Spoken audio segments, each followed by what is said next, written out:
Hi, I'm Tim and this is Timberway Designs. This week we got ourselves a piece of Variolite beach stone I found on the shores of Lake Superior. Let's make a cabochon. So today's project is a piece of Variolite I found on the beach. And the definition for Variolite is a type of igneous rock characterized by the presence of small spherical or globular structures called variolates. I'll put it up there so you guys can read it instead of me butchering it. So those are the globs, and then I don't know, I wouldn't say it's a host rock. I think it's lava. Let's get it wet and take a closer look at it. So I'm hoping there's more of these on the inside because I haven't decided if I'm going to try to grind it flat or take a saw and try to cut it into two pieces. I just got to be careful here and not make it too thin. So let's go downstairs and process this rock further. All right, we're down here on my 10-inch high-tech rock saw. So we're going to try to split it down the middle here and get one good half. This half looks better. Well, let's give it a shot, see what happens.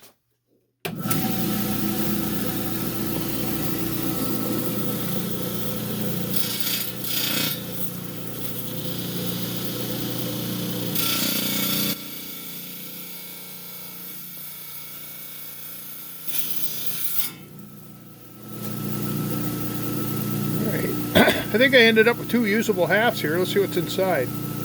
Ah, good. Yeah, I was kind of hoping this side would have stuff on the inside. That was not too bad, but I like this one better. So let's go upstairs, put pattern on it. So we got a pretty good split on that. I was kind of worried that it wasn't going to go that way, but I can use both halves. So I'm going to use this half. It seems to have the most spots in it, and there was a lot of spots internally.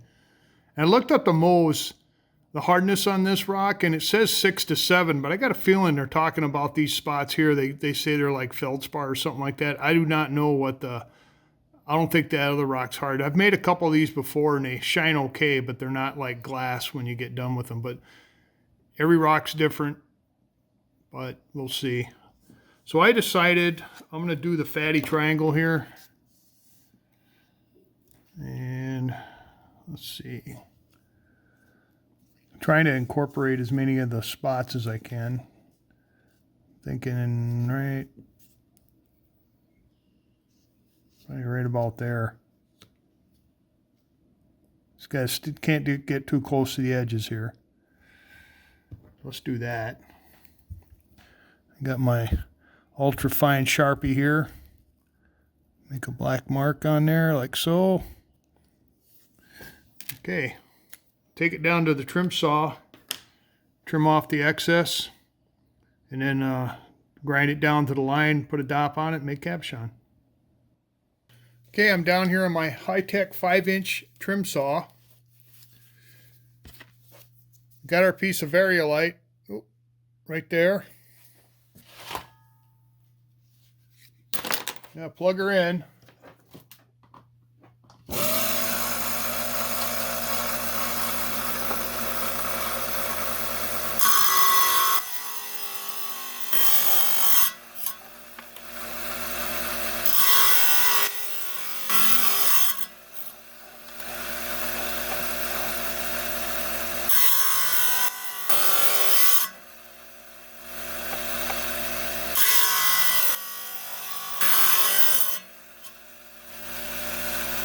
Unplug it. Yeah, you're probably saying, well, how come you don't replace the switch? Well, don't give me nothing to complain about here. So there we go. I cut it. I'm not going to get right on the edge here. We can grind it off. It cut pretty good. I was kind of impressed. You can see that some of the dots are in there. So let's go over on the cabber and we'll grind it down to the line. All right, we're over here on my Kingsley North 6-inch cabbing machine. And we're going to take the 80 grit, the 220 and the 280 grit and the 600, and we're going to cut down to the line here. So let's get going.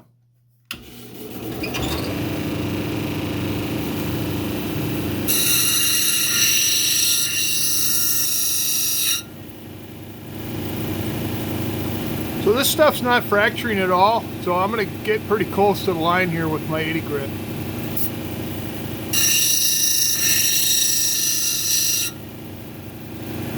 Okay, that's close enough for me. Now we're going to move on to the 220.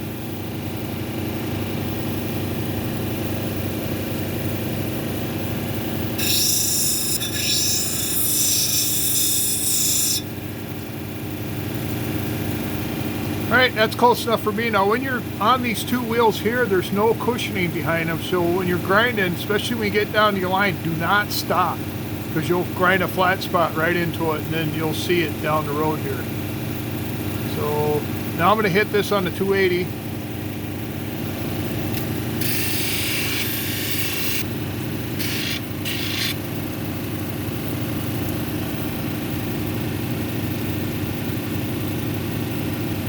Just check the edge here for scratches. Like a quick bump in the camera. Not looking too bad. I'm going to take it over to 600. You ain't going to be able to see this.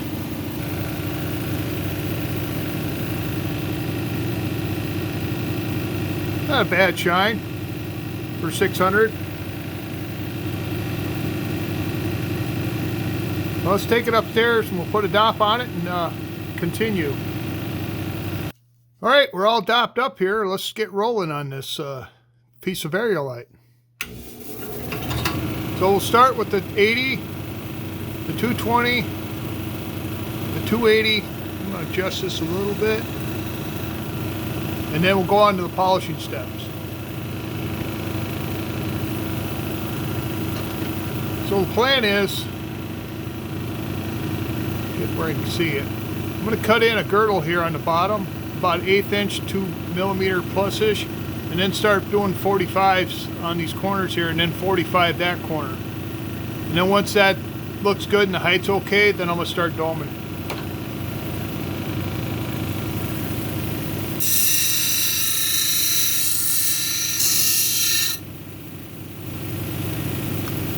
Okay, I like the girdle on that. Let's put another 45 on this right here.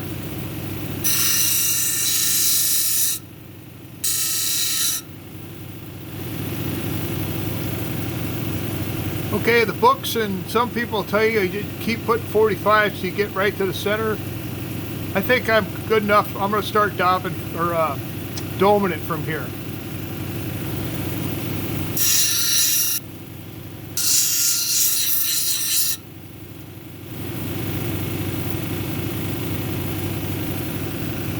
I'm getting pretty good.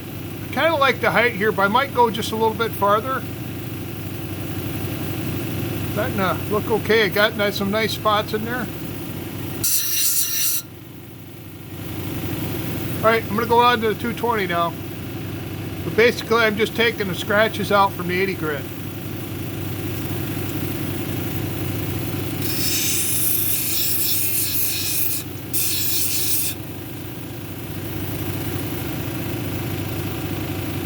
Now that's a shine just from the 220 grit. So let's move on to the 80 grit. I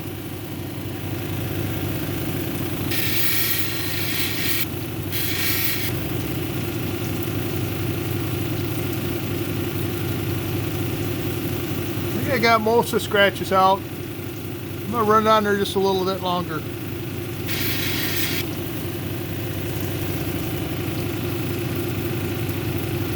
Alright, I think I'm happy with that. I'm going to cut the edges and then we'll move on to the polishing.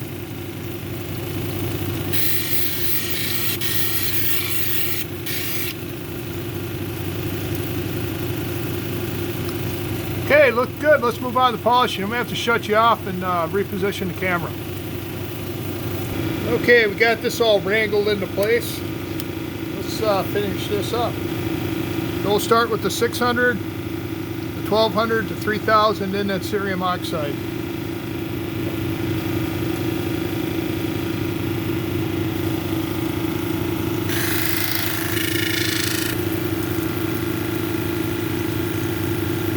A little shine there. I don't think it's going to be as shiny as glass though, but it'll look nice.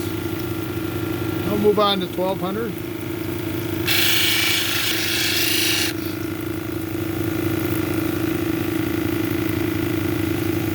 That's getting there.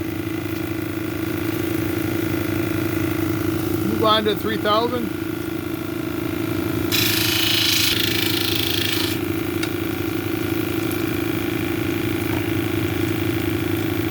Well, that's probably about as good as it's going to get. We'll give it a bump on the cerium oxide. Maybe we can just make it a little bit shinier. So I'm going to have to move you again, so bear with me. Alright, got the cover off. Splash shield in place, going to turn the water on. And give it a couple wipes on the cerium oxide.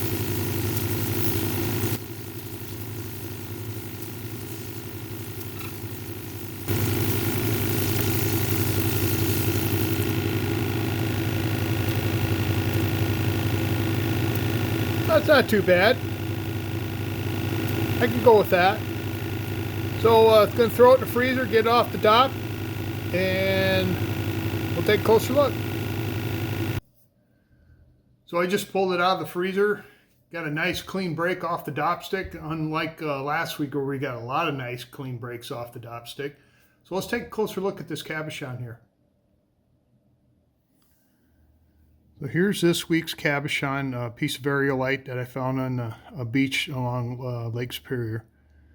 Shine's not too bad. I've done a couple of these, and this is probably the shiniest one I've made so far.